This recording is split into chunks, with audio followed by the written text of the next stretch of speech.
The motivation for Newsfield came out of its first incarnation, which was a mail order company. Oliver's brother, Franco, had been sourcing Spectrum games for a German because they couldn't get them over there. And we realised you couldn't really find them in the shops over here either. And it seemed like it would be a good business. So in 1983, we started Crash Micro Games Action. I was reading your computer. I saw a little I think it was a quarter page or half page black and white advert with loads and loads of games in reverse out text, which you could barely read. And I saw the address on it. It was Ludlow. I couldn't believe it. So I sort of went down there, knocked on the door, introduced myself, said, "Can I buy a game, please?" And they said, "Yeah, come on in." Most people at the time in the software business said you can't call anything like a catalogue Crash because it has such dreadful connotations, but we liked the short, sharp sound of the word. So that came about. And it was about 6 months in, we were contacted by a magazine distributor, Wells Gardner Darton, who'd actually shown a copy of one of our primitive catalogues to a buyer at Smith's. And W.H. Smith said this: if there was a magazine like that, they would probably buy it. And he said to us, "So if you want to go ahead, you've earned the right to lose a lot of money." So the motivation really was to do a games-only magazine and to stick to the Sinclair Spectrum because it seemed to be the computer that was going places. My recollection of the early years was very traumatic from that point of view because I saw the enthusiasm that the product created, etc. But in terms of sort of commercial aspect, I didn't see the sort of figures to go with it, which usually come always at a later stage. I don't think I realised that they were going to be quite so powerful as they turned out to be a few years later. But obviously that's what we were trying to do, and we were lucky.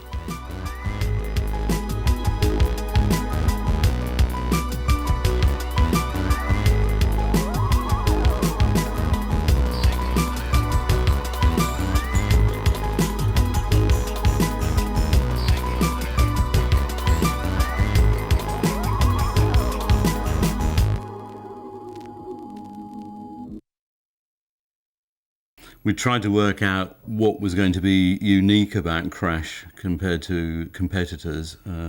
Your Sinclair had started almost at the same time.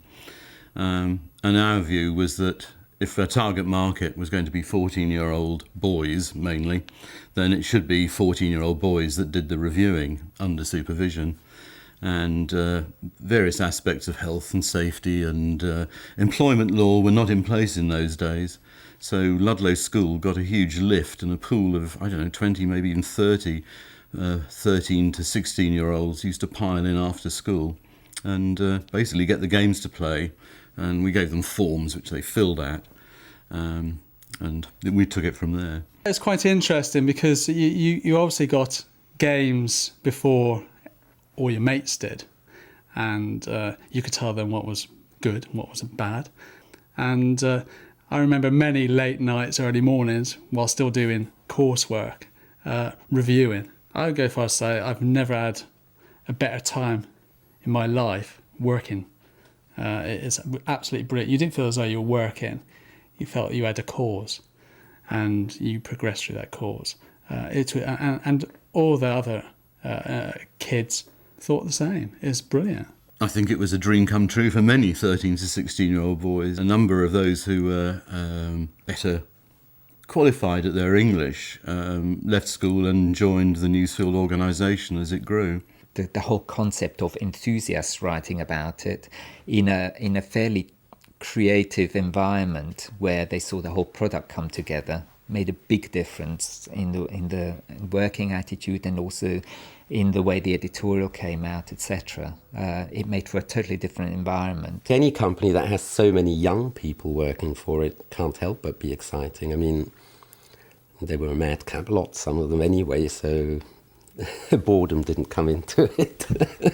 We had countless developers come in with their product and we'd review it, and they'd turn around and say, "You can't give it that score," and we'd turn around and say, "Yeah, we can." And they say, "Well, how do we improve it?" And we'll tell them how to improve it. They come back. Can we have a Crash Smash now? Play it. Nope. And they get really, really annoyed.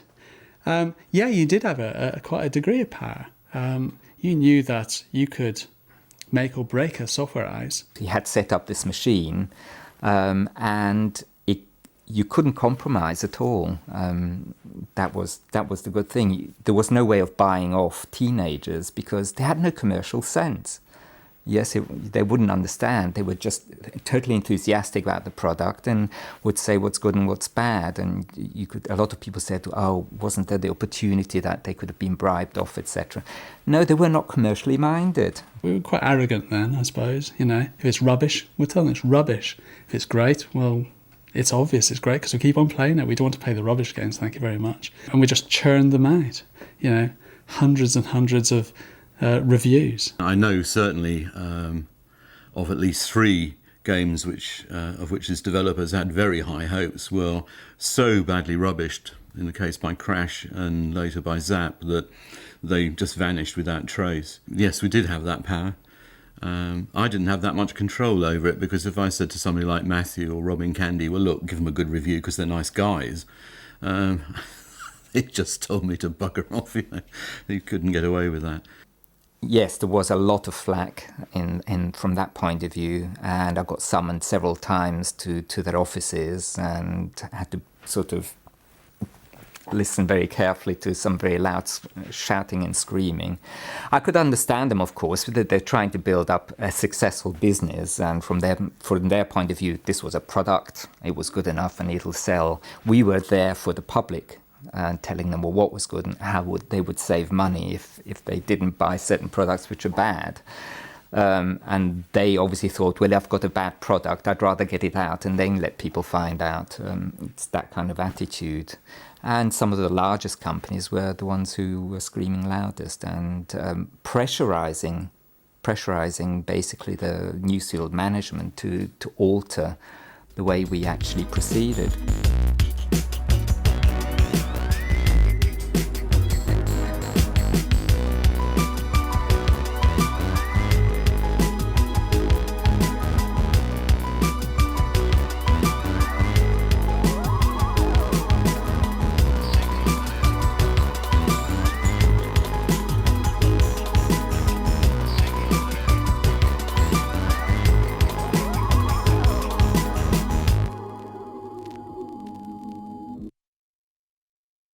It would be easy for me to say that it was nothing to do with me. It was the then editor Graham Kidd what done it. Not my fault, Gov.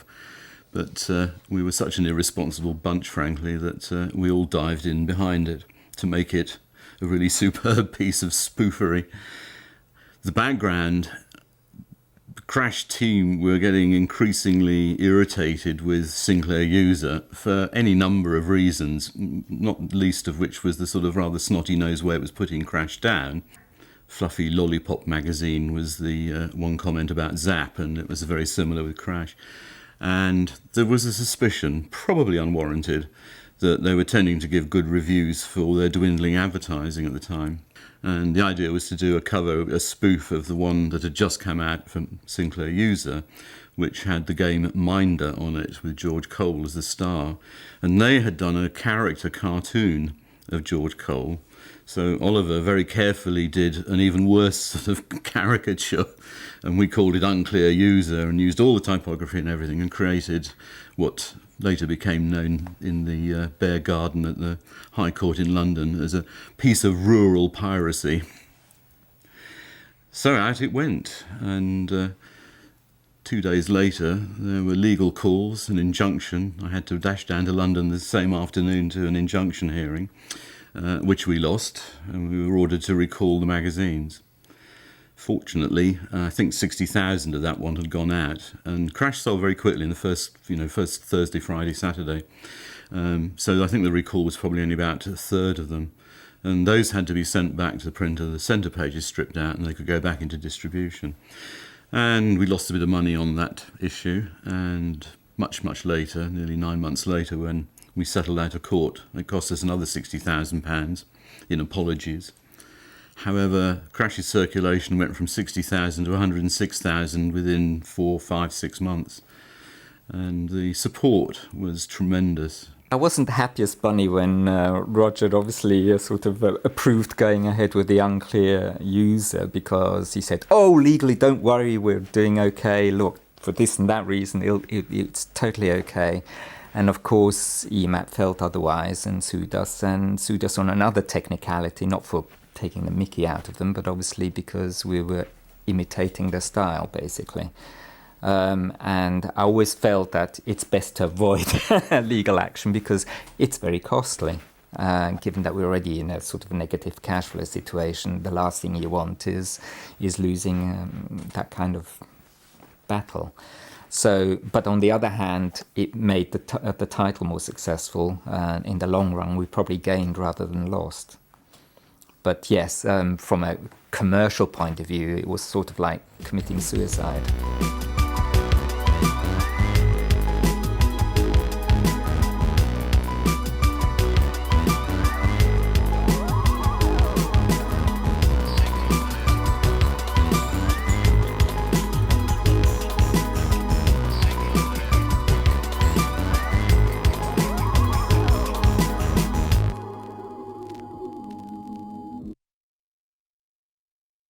There was tremendous rivalry between the two initial formats, the Spectrum and the Commodore 64.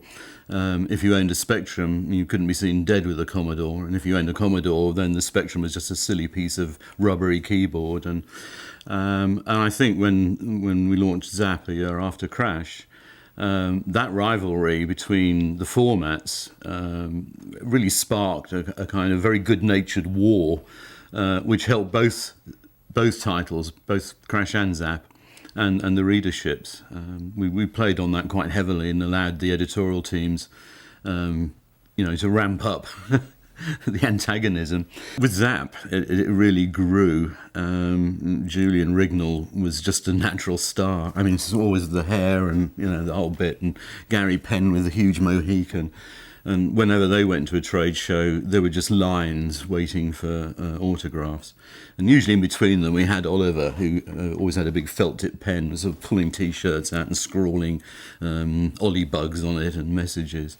I'd taken to, in the bottom of the pages or up the sides, using little Ollie bugs, they were called, which in Crash, they were just little furry things with 2 teeth and little hands.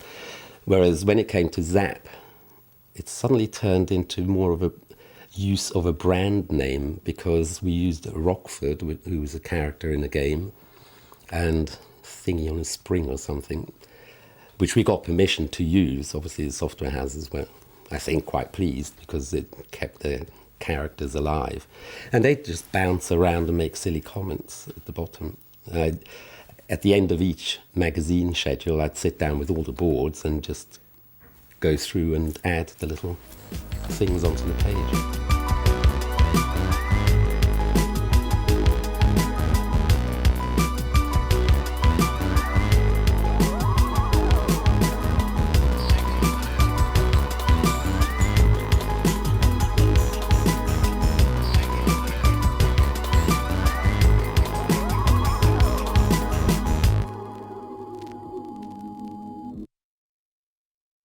Set our magazines apart was the extensive use of illustration. The computer game screens in themselves are rather dull, apart from being informative, and illustrations were a way of bringing the subject matter to life and make it exciting for what are, after all, younger readers. Plus we had endless competitions every month. They all needed illustrations because often the people who provided prizes didn't have artwork of their own. So off I go and paint another quickie. I was really producing high quality artwork that brought the games to life. I'd been an illustrator by then for quite a while, and mainly illustrations I did were per se aimed at the sort of teenage market. But I never consciously painted down or kept it bright. In fact, one criticism often was that my pictures always tended to be much too gloomy. So I definitely only did what I thought was best. Terminal Man was actually first conceived of by Kelvin Gosnell, who was a 2000 AD writer. However, Oliver had always been bugging me that we had to have a comic strip in it from when we were beginning the first plans for the magazine. When we decided to launch the magazine, I had a strong feeling that it ought to have a comic strip in it, partly because it was aimed at boys of around 14, 15, and I wanted to draw a comic strip. Then it had to tie in somehow with computer games. And I wasn't about to write this myself. And I came into contact with Kelvin Gosnell, who'd been one time editor of 2000 AD and actually wrote comic strips. And told him what I really wanted. And he came up with this idea of a man who's so damaged in a space accident that half of him has to be rebuilt by computer imaging, and that was the big excuse. And otherwise, it was action all the way, basically.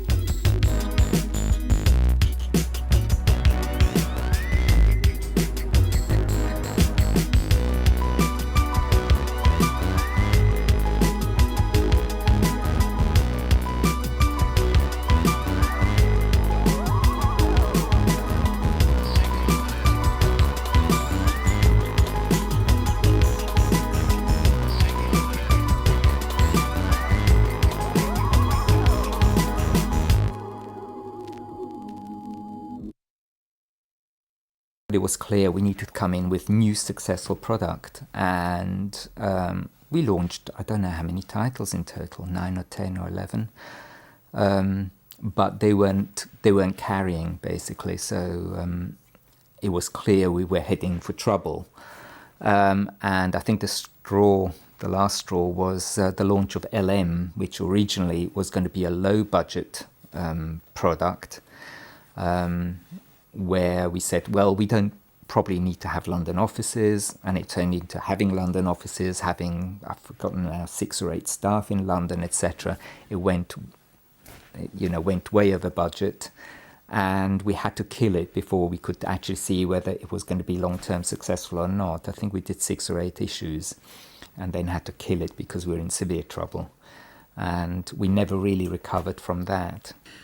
Newsfield attempted on several occasions to expand beyond the purely computer games field. And all of these began to falter. So we'd spent quite a lot of money trying to break out in, say, the same way that at the same time Future was doing. But we never seemed to quite manage it. I think in a sense we were much too hands-on, the three of us who ran the company. And we didn't sort of take great care of what was happening in the marketplace. So eventually, by the beginning of 1991, Newsfield was really out of money, and we had little option but to put it into liquidation in September of that year.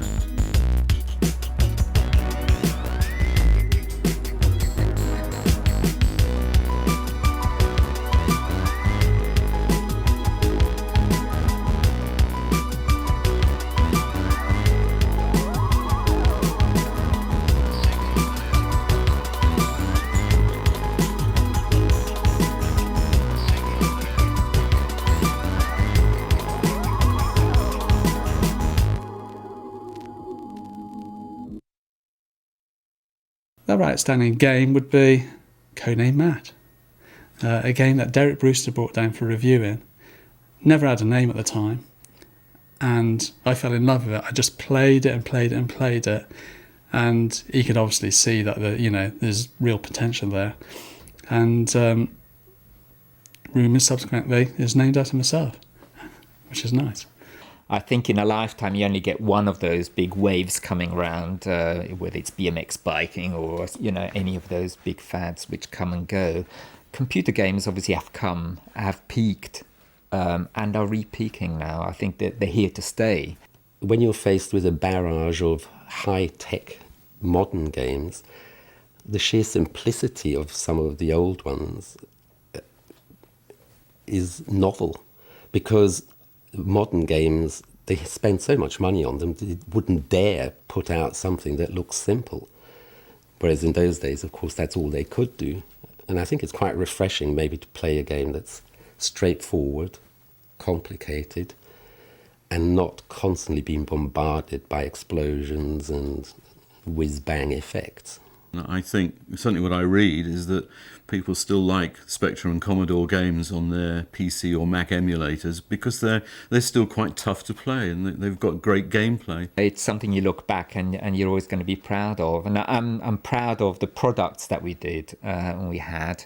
I'm not so proud that we've been bested by some of the other publishers. I mean, Future is still there and built a massive empire. I think the failure of Newsfield is probably down to a creative bunch of people trying to do something rather than commercially minded people saying we want to make a lot of money. And we always did what was interesting to us rather than what can just make money. It was a family. We had massive amount of impact on the industry. We changed the way magazines were produced. We changed the way the magazines looked. And we changed the way the games were reviewed. And subsequent magazines emulated an awful lot of what we did. And I'm very, very proud to be part of that very beginning of something so big now.